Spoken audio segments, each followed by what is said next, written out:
Hey everybody, welcome back to Five Questions with. I'm your host Dustin Pete, and I'm so pumped to have with us today, someone who has meant so much to me in my career and in my life and to my family. It is none other than Stephen Brewster. How you doing, buddy? I'm great, man. Thank you for letting me be part today. It's awesome. Yeah, I'm so stoked. Stephen, if you don't know him, I'm going to read a little bio for you in a second, but he's basically a creative genius. And so he spends his life taking normal creative people to excellent creative people. And so Stephen is a creative leader, like I said. He previously worked in the music business for years, finding artists, developing albums, all that stuff, which is interesting because he's doing some more of that stuff now again. But from there, he moved into the church leadership world for a bit and led not just creative, but on the executive team as well for multiple mega churches. And now he's just taking all of that knowledge and offering it up to the world. And so at the end of our time today, I'm going to tell you where you can find more of the amazingness, because I promise when I get done with these five questions, you're going to be like, that's not enough. I need more. And you're going to want to know more about it. Uh, so we're gonna hit on the topic of creativity today, and Perfect. so my five questions are all centered around that. And so I think the question that I hear most, especially from people who don't necessarily qualify themselves as creative, is who are the creatives? Who actually is creative, Stephen? Yeah, I mean, everyone's creative. So we were created in God's image. He's the creator. Um, if your Bible reads like mine, the very first sentence says, "In the beginning, God created." Hmm. I think he could have shown us any portion of his character during that time, and he chose to show us that he was creative. A few verses later, it says that we were made in his image. And so, if he chose to show us he's creative, you're creative. Now, not everyone's an artist, but I think everyone is creative. Hmm. This is a free question. Can you just maybe distinct that for a second between artist and creative? Yeah. So, creative at its basic, like baseline level, is solving a problem or coming up with a solution, Yeah. having an idea, right? So if you've ever solved a problem or had an idea, congratulations, you're creative. Now, what an artist takes that idea and expounds it to a level or maybe solves a problem that other people don't even see as a problem. That's when you start to drift into artistry.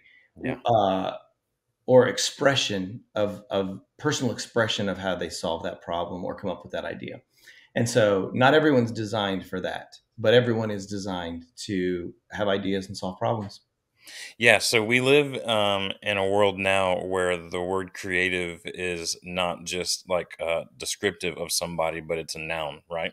It's Mhm. who a person is, and so many people are professional creatives. I want to talk about them for a second. What in your work? What's the biggest concept that you see most professional creatives miss the mark on?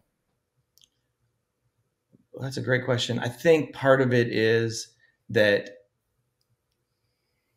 I think most professional creatives drift unintentionally into repetition Hmm. instead of ideation or new creations, right? And so we have this tendency as humans that when we find something that works, because of our built-in insecurities, we try to figure out how to replicate that as many times as possible.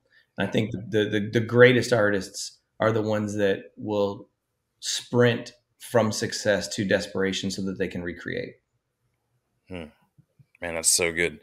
Let's get practical for a second, because I love when you meet with creative teams. You met with some creative teams that I've led before, and you're just super practical and like, here's how to be more creative. I think one of the things that um, I hear a lot when I'm talking to people that are working through their creative process and working through creativity is, I really don't.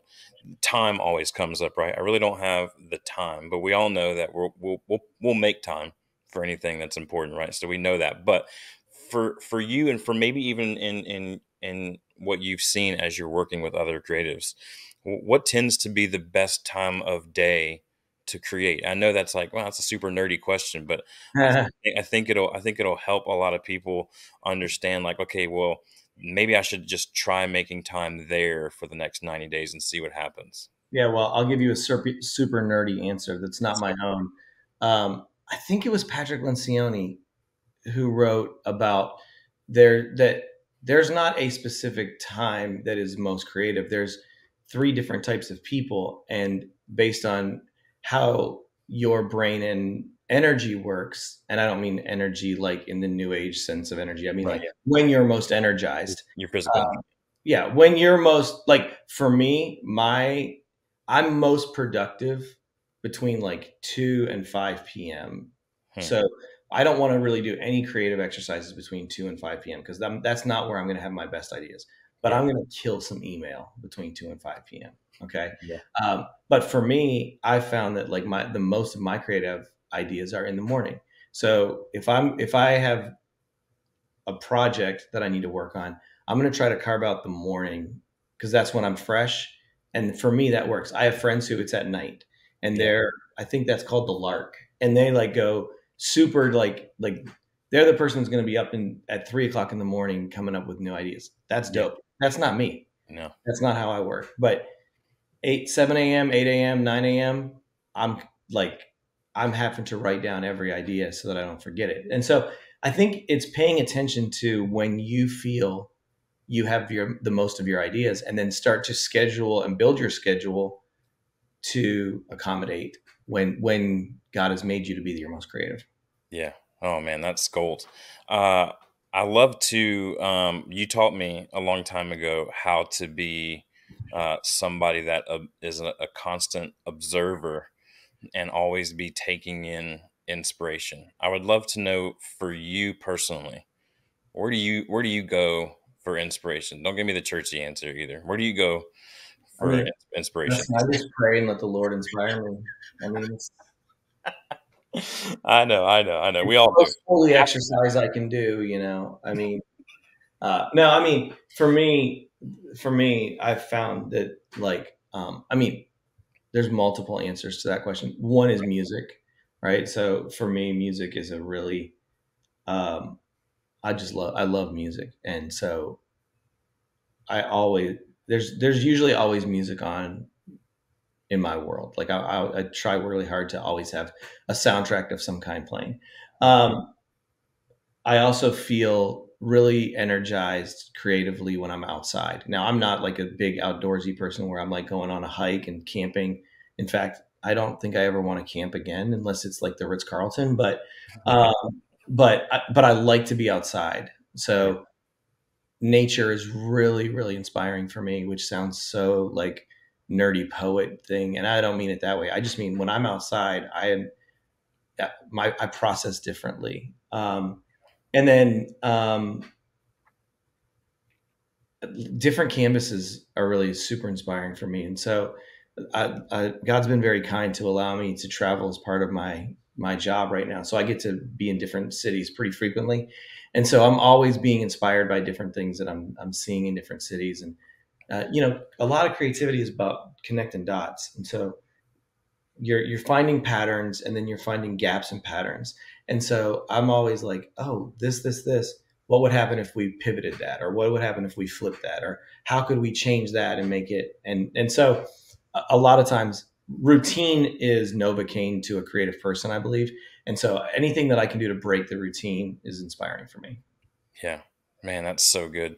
Uh, on the music question, real quick, just out of curiosity, this is a bonus question. This isn't the fifth one. Are you a playlist guy? And if so, do you build your own playlist or do you just like put it on some Spotify or Apple curated playlist and hit shuffle and let it go? Both. It depends on the purpose, right? And Yeah. so for certain things, I'm curating a playlist, and actually for certain parts of my job, I'm curating playlists right now. But then there's also times I'll, I love new music because I'm always trying to like identify what's fresh, and so there are some playlists that I'll just go and especially if I'm traveling, if I'm on an airplane or in an airport, I Yeah. want to just listen to something I've never heard before because it helps keep me fresh. Because again, but then again, I also like I will never turn down a good Jay-Z record. So Yeah. like, Yeah. um, yeah, both. I love it. I have I'm the same way. I'll do both, but I do tend to curate a lot of playlists, and I have just because the Enneagram 4 in me, I have a ton of playlists based on mood. Of You course you know, do. it's not even like the mood. Sometimes it's the mood I'm in, and I want to stay in it. And so I'm like, there's that playlist. Or I'm in a mood, but I want to be in a different mood, and there's that playlist. Yeah. You know what I mean, music is so powerful in that way, and I think that's an incredible source of inspiration. Last question for you today, probably the most practical of all. Give our watchers and listeners one thing that they can do today to be more creative than they were yesterday. One thing you can do today to be more creative than yesterday. I mean, there's a lot of things you can do today. Give me your top one. Um, I mean, I don't know that there's one that weighs more than the others, right? Like, so, there's probably 15 or 16 things, honestly, that I could answer this question with. Yeah, I've heard But you give your list of like 10 to 15 things. yeah, But like, right. So I guess it all starts with being aware, there you right? go. And so, which sounds like the most cliche one of them all, but it's actually the one that instigates all the others. Um, there's so many things that happen in your world every day that you don't even pay attention to. Hmm. You don't even notice. And so I think the more, and Rick Rubin actually in his new book talks about this quite a bit, about just awareness and being aware and being present. And I think, and I'm the guiltiest of this, but like our world's so fast now, we're in our phones so much. We live our life head down, not head up. Yeah. And uh, I think the more we look up, the more inspired and creative we can become. And, the other thing I guess I would say that could maybe mirror this would be that being intentional to create every day, right? And so, like, if you're not doing something to foster your creativity every day, it's a muscle and it's going to become weak. And so, if you want to be better in a year, be better tomorrow Yeah. or today. Yeah, man, that's good. I know you often tell everybody that creativity is more muscle than magic, and I It love is. that.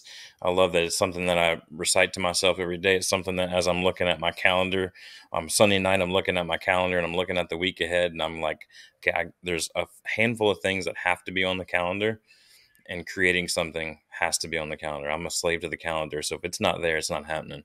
Yep. So you have to schedule time, I think, to be creative as well. And like we said earlier, figure out, be an observationist, be aware of when you're feeling the most creative. When do you get the most ideas? Just pay attention to that, Yep. and then go put that on your calendar and make it happen every single day. For Man, sure. that's so good. I feel like in 10 minutes, we've got like a lifetime worth of value out of it. So thank you so much, man, for being a part of this. I'd love to have you back sometime, and I know we won't be this won't be the last time we be hearing from you. So Awesome. I want to just shout out a couple places that if you want to find more of the amazingness that is Stephen Brewster, you can follow him on Instagram at B_Rooster. I love that handle. And everything he puts on there is gold. I'm one of the reposters often. And then if you want to see kind of like broad strokes, everything that he's got going on in YouTube and podcast land and all those types of things, stephenbrewster.me is where you can find that as well. Thanks again, man, for being a part of this. Super Oh honored to man, it's have you. my privilege. Thank you. Yeah. So that's all for this episode of Five Questions. We'll be back next week with five more questions and a new guest. I want to encourage you, if you're watching this on YouTube, to like this, subscribe, ring the bell, all those types of things. Share it with your friends if there's anybody that you think could benefit from these conversations that we're having. I'd love for you to share that. Until then, we'll see you next time on Five Questions.